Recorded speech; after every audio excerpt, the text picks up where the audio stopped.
Está con nosotros la ministra de Seguridad, Patricia Bullrich. Bienvenida, Patricia, ¿cómo le va? Muy bien, muchas gracias. Muchas gracias por acompañarnos. Ministra, candidata a senadora en la ciudad de Buenos Aires. Así es. La pregunta que tengo para hacerle y que me preocupa mucho es ¿qué hacemos con Independiente? Tenemos que mirar la tabla al revés.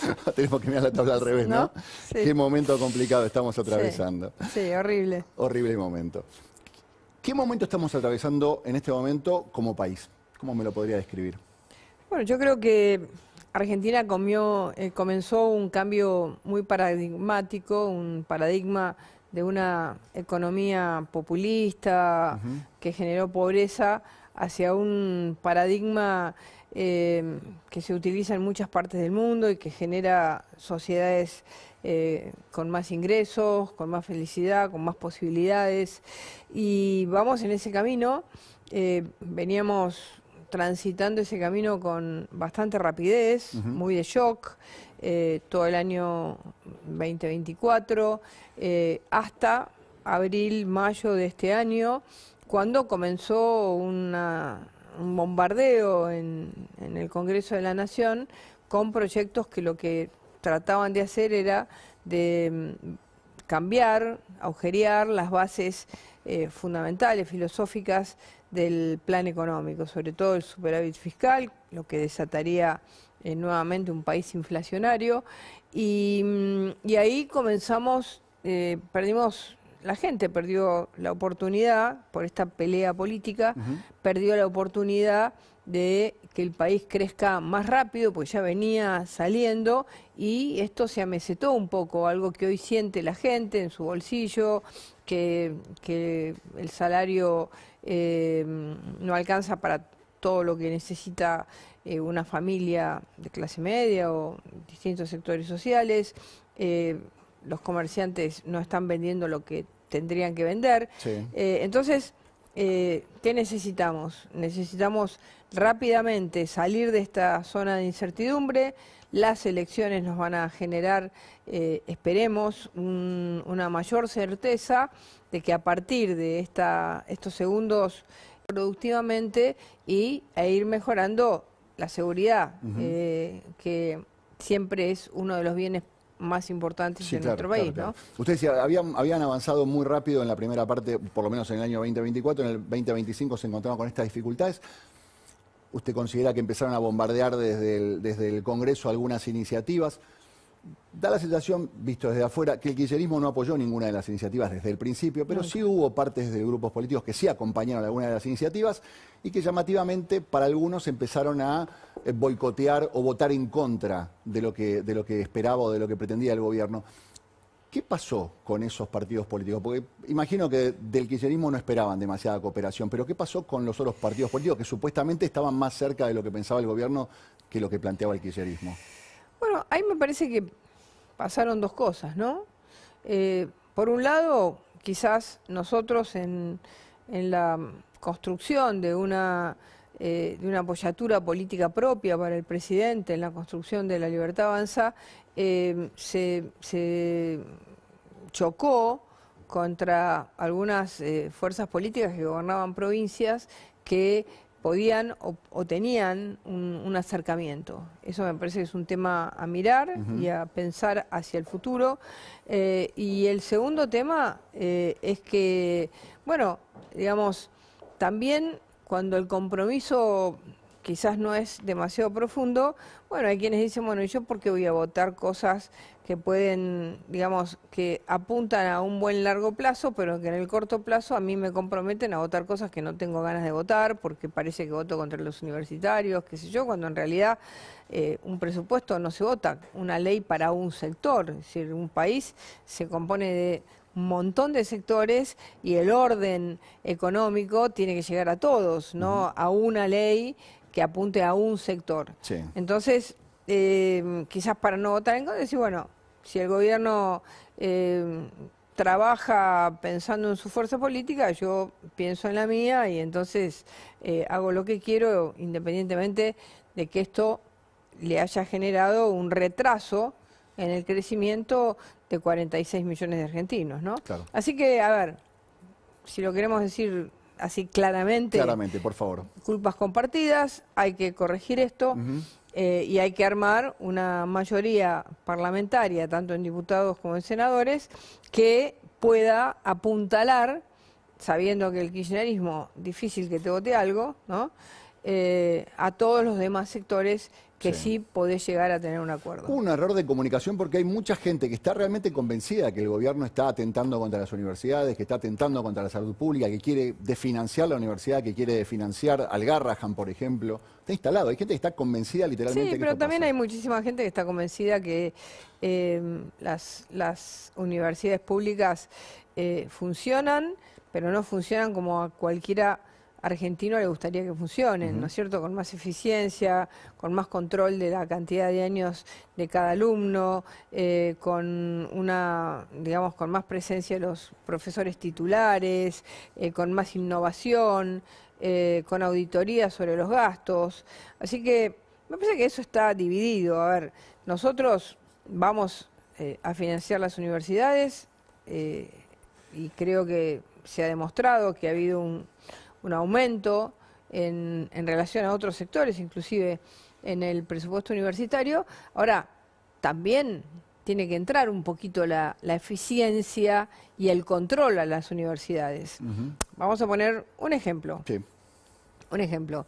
Un alumno que vive en la Ciudad de Buenos Aires y va a la Universidad de Buenos Aires, vive en la Ciudad de Buenos Aires, está a un subte de llegar a su facultad.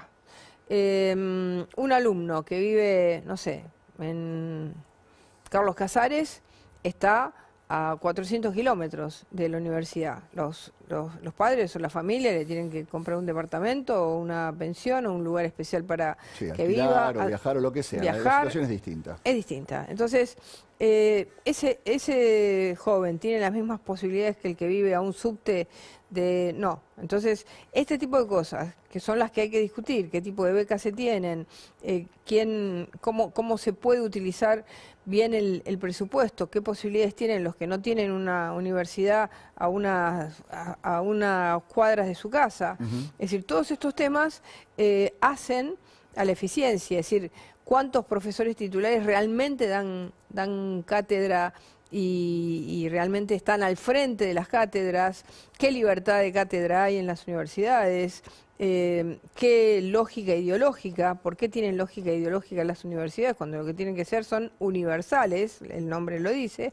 Así que son muchos temas a discutir, donde además el presupuesto por alumno no se puede solamente medir por cada alumno que ingresa, sino que habría que hacer un razonable cálculo entre cuántos ingresan y cuántos egresan. Claro, y cuánto tiempo tardan en egresar los que ingresan. ¿Cuánto tiempo tardan en egresar? Entonces son todos los temas que uno tiene que poner en debate en las universidades.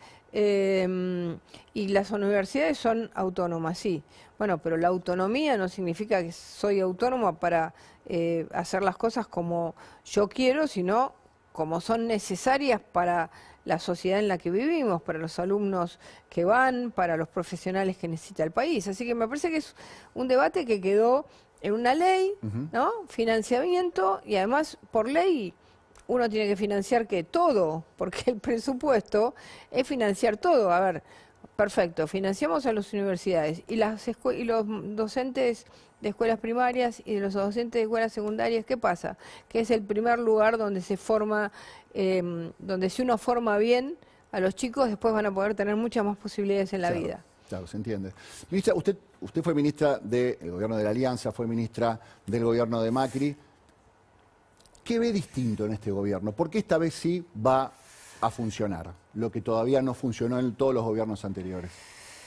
Bueno, la Argentina tiene bastantes pruebas, ¿no?, de gobiernos republicanos, reformistas, que quieren un cambio contra lo que ha sido la hegemonía peronista, kirchnerista, digamos, desde 1983, para ponerle una fecha, ¿no? Y siempre ha habido una frustración de los gobiernos. El gobierno de la Alianza tuvo una enorme frustración, el de Macri menos, pero también tuvo una frustración porque no pudimos reelegir. Y ahí hay varios componentes. El primero es que el cambio siempre es resistido. hay como una nomenclatura política, ¿no? Javier le dice casta, una corporación política que lo que hace es querer el poder a toda costa y que cuando no está en el poder hace huelgas generales. Ahora no hace más porque no los dejamos hacer piquetes, pero tuvieron 25 años la ciudad tomada, desorden, destrucción, impedimento de funcionamiento del Estado, bueno, todo lo que ha pasado durante los gobiernos que no son kirchneristas o peronistas.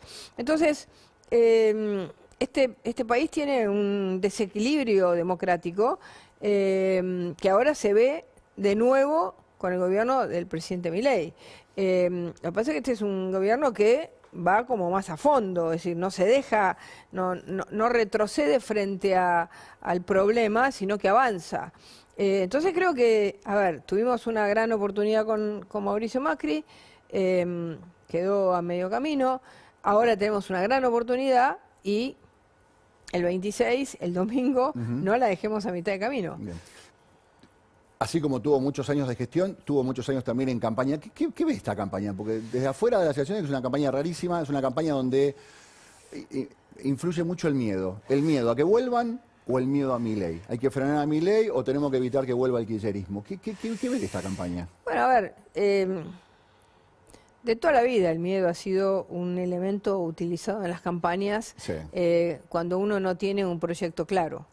Yo creo que acá la gran diferencia es que nuestro gobierno, el gobierno del presidente Milei, tiene un objetivo claro, un proyecto claro, quiere hacer exactamente al revés de lo que pasó en la Argentina, de ser un país pobre a ser un país de ingresos medios y a ser un país rico.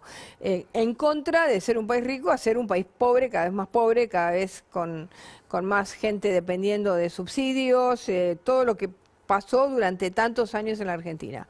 Entonces, acá hay un proyecto claro, entonces, ¿qué se quiere? Frenar eso, porque eso desestructura lo que ha sido la construcción de un gigante, donde uno encuentra toda la militancia kirchnerista y otras también de otros partidos políticos metidos en el Estado, como si el Estado fuera el refugio para la política, sacándole impuestos a la gente, ¿no? Impuesto. Entonces, creo que acá hay un proyecto y el frenarlo es volver a lo que ya conocemos. Entonces, nosotros hablamos y decimos que no queremos que vuelva el kirchnerismo, explicando por qué es mejor un sistema capitalista, un sistema donde crezcan las empresas, donde cuanto más empresas, más trabajadores, cuanto más inversión, mejores posibilidades para los argentinos, contra un proyecto que lo que hizo fue descapitalizar al país, es decir, lo dejó en la lona, para decirlo así mal y pronto. Entonces, me parece que el freno que plantea el kirchnerismo es un freno para volver a una Argentina que ya la conocemos. Era subsidio, piquete, desorden, zafaronismo y economía con la inflación que venga, total, la gente a principio de mes tiene algo de plata, se la gasta y sigue de largo. Ese país versus un país con inversión, con posibilidades de que la gente haga el esfuerzo para trabajar, para estudiar, para desarrollarse, para vivir de otra manera, para tener la idea de, bueno, tengo un horizonte de crecimiento. Y eso se ve en un dato que para mí no es menor. Hasta el 23, la desesperación de las familias argentinas por la cantidad de argentinos y sobre todo jóvenes que se iban del país era total. Yo recuerdo esa campaña y no había un lugar, recorrí 3 veces la Argentina, un lugar de la Argentina donde no había, y hasta los más pequeños del país, donde no había un chico, una chica o una persona grande inclusive que se iba del país. Eso se frenó. ¿Por qué se frenó? Porque hay una expectativa, porque hay una esperanza, porque se ve que el camino que estamos llevando es correcto. Ahora, ese camino encontró piedras. Nadie pensaba, a ver, en el país de las piedras, adentro del Congreso, sí, claro, afuera del Congreso, encontró piedras. Bueno, ahora lo que tenemos que demostrarle a la sociedad es que estas piedras no son producto de lo que estamos haciendo, Claro. sino que son producto de los que quieren frenar lo que estamos haciendo. Hubo piedras raras también, ¿no? En la elección a provincia estuvo Español y todas estas denuncias. En esta elección también la aparición de estas acusaciones con Espert, digamos. ¿Cómo ve usted esa situación? Bueno, a ver, yo creo que todo aparece en campaña.